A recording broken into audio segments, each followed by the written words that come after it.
Olá! Esta é a primeira aula do segundo bimestre, tá? Então agora são temas novos, né? Saímos de um tema, no meu julgamento, o mais difícil da matemática, que é a trigonometria, né?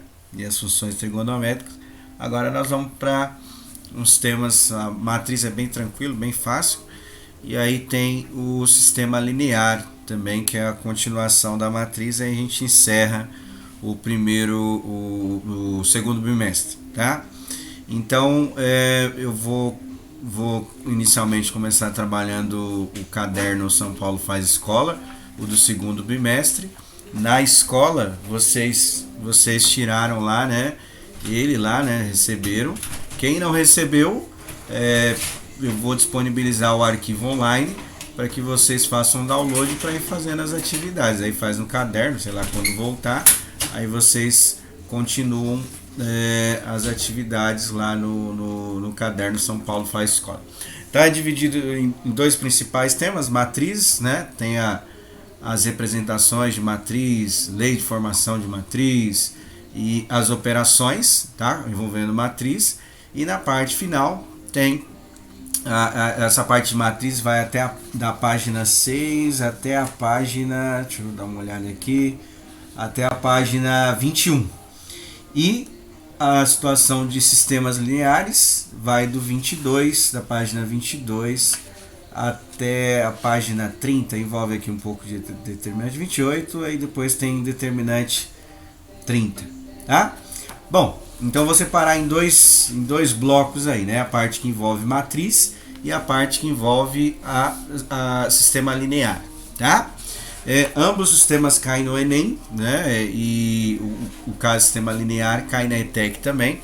Então eu vou ver como é que vai ser a questão do tempo, mas provavelmente a gente vai fazer uma lista com alguns exercícios do Enem e da ETEC para vocês poderem ver como é que cai e tal, né? Esse tipo de coisa, porque eu creio que é vontade de muitos aí participar, fazer esses vestibulares, né? Que vocês pensam mais do que terminar o AID e ficar dormindo até meio-dia, creio eu, né? Bom, então vamos lá. Vamos começar com a situação de matriz, tá? Eu vou projetar aqui a página 6 do caderno São Paulo Faz Escola para a gente entender, né, o conceito de matriz. Aí tá aí, né? Então, matriz, significados. As matrizes são tabelas de números reais utilizadas em muitos ramos da ciência e da engenharia. Os computadores realizam muitas operações através de matrizes. Veja um exemplo. Considere a tabela abaixo, que apresenta o peso, idade e a altura de 5 pessoas. Só um parênteses aí, né? Na situação de matriz, quando a gente usa fotos, né? A gente fala megapixels, são milhões de pixels que formam essa imagem. E resolução também, que está na moda, de câmera ou de TV, alguma coisa assim, a gente fala assim, né? Por exemplo, esse vídeo aqui tem 1080 por 724. Isso aí é o que? É o número de linhas e o número de colunas que foi utilizada para formar esta imagem, né? Então aí a gente tem essa situação, a aplicação aí que ele falou um pouquinho, né? Na computação e tal, envolvendo matriz. Mas tudo que é estruturado em linhas e colunas, a gente fala que é uma matriz. Esse é um exemplo aí, uma tabela. Você faz a leitura de linhas e colunas aí para poder analisar essas situações. Outros exemplos, calendário, assim, né? Menu de celular, tem organização de linha por coluna, e tem vários tipos de exemplos que utilizam a matriz.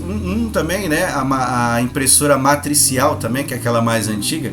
Hoje a gente tem com book, tem cartucho, a gente tem vários outros tipos, mas antigamente era a mais antiga, a chamada de impressora matricial, que é a estrutura de imprimir, né, as imagens no papel, usava essa relação de linhas e colunas, né? Então tudo que usa relação de linhas e colunas a gente pode representar de uma forma matricial usando matriz. Então tá lá o conjunto ordenado nos números que formam a tabela é denominado matriz. E cada número é um elemento da matriz. Então tá lá, né, o peso, a idade, o nome das pessoas, a altura, e aí ele está se referindo que isso é uma estrutura matricial, né? E a gente lê sempre relacionando a posição de que cada número ocupa, relacionando linha e coluna, tá? Então, continuando aqui, ó, né? Eu já grifei, se quiser grifar aí, pode grifar, mas é a estruturação matricial, né? A disposição de linhas e colunas, certo? Bom, aí o que a gente faz aí, ó? O conjunto ordenado pelos números que formam a tabela é denominado matriz e cada número é chamado de elemento de matriz, certo? Então, tem duas maneiras de representar a matriz, ele vai falar um pouquinho lá no texto lá embaixo, mas já adiantando, você pode, como a gente está estudando matemática, a gente vai só usar esses números, né? Então, a primeira coluna, só para voltar aqui, ó, a primeira coluna é sobre o peso, tá vendo? Então tá lá 70, 60, 55 e assim vai. A segunda coluna é sobre a idade das pessoas. E a última coluna é sobre a altura. Então tem duas maneiras de representar. Você pode utilizar os colchetes, tá? Não é conchete, conchete deve ser uma abreviação de concha, sei lá o que, né? É colchete, ou a forma, usar os números pela forma de parênteses, tá? Então são duas formas de representar, tudo bem? Aí você usa da maneira que você quiser. Eu geralmente uso mais o colchetes, mas você pode usar parênteses, tal, dependendo do exercício eu coloco entre parênteses, sei lá. Mas essas são as duas maneiras. Aí continuando a leitura, nesse exemplo, a gente fala que essa matriz tem a ordem de 5 por 3. O que significa 5 por 3? Significa que tem 5 linhas e 3 colunas. Esse 5, que é a abreviação de linhas, as linhas seriam na posição horizontal, né? Eram os nomes dos caras, eram 5 pessoas que tinha lá na análise lá, né? E a coluna na posição vertical, né? Então a estrutura de leitura é sempre assim, é sempre formada por linhas, depois colunas. Essa é 5 por 3 por causa do número de linhas e número de colunas, certo? Olha lá, tá lá, eu grifei essa parte aí também, tá? Da parte dos parênteses do conchetes também, né? É importante a forma de representar. Aí vamos lá para a simbologia, tá? A simbologia que tem lá embaixo para a gente poder ver, né? Então toda a matriz a gente vai representar por uma letra, né? Pode ser, geralmente a letra maiúscula, né?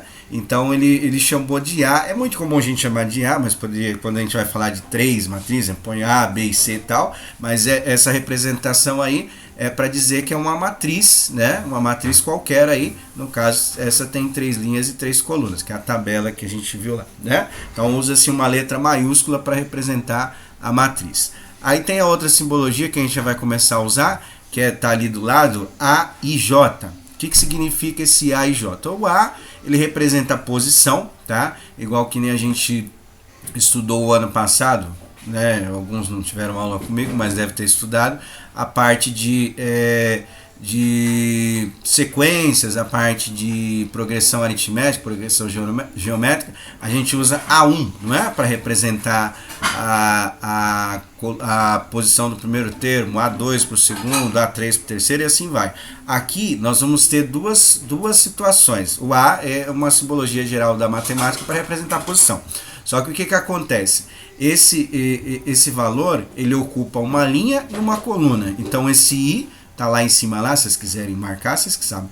O I vai indicar a posição da linha que esse elemento encontra e o J a coluna. Então, por exemplo, o número 23, ele tá onde? Ele tá na primeira linha e na segunda coluna. Então, como é que a gente colocaria? A gente coloca A1, 2. Então, o 1 representa a posição da linha que ele tá, que é a primeira linha, e o 2 a posição da coluna. Um outro exemplo aí, o 21, né? O 21, ele está em qual linha? Ele está na terceira linha e na segunda coluna. Então, como é que nós escrevemos a posição desse elemento? Nós escrevemos A2, 3, né? 2 não, A3, 2, eu inverti aqui. Então, A3, 2. O 3 é porque ele está na terceira linha e o 2 é porque ele está na segunda coluna, certo? Então, é representado dessa maneira. Esse A e J é para indicar de uma forma geral a posição que cada elemento ocupa na matriz, tá?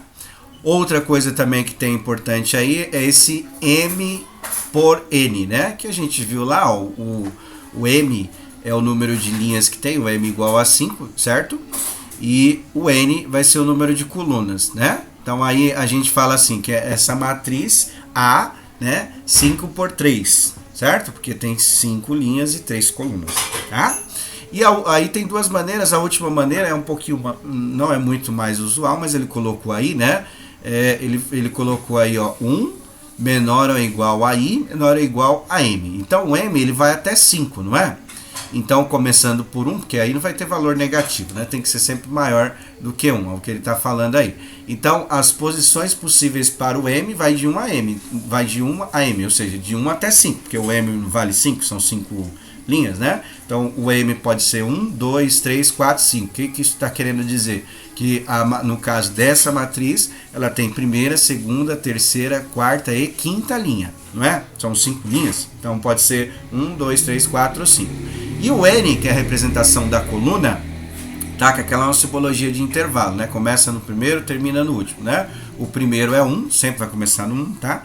E o N ali no caso, que é o número de colunas, são 3. Então, as situações que ele pode se encontrar é 1, 2 e 3, né? Então, começa no 1 e vai até o 3. Essa situação de simbologia a gente discutiu algumas vezes nas aulas, mas se vocês quiserem marcar, pode marcar, porque tem, né, algumas situações que a gente precisa analisar intervalo de números, certo? Então, foi de 1 a 5, porque são 5 linhas, e de 1 a 3, porque são 3 colunas. Tudo bem? Aí nessa aula, o que nós vamos fazer, tá? Como é conteúdo novo, não é muito difícil, né? A gente vai fazer a atividade 1, que está na próxima página, que se refere ao que é chamado de lei de formação de uma matriz. O que seria a lei de formação de uma matriz, tá?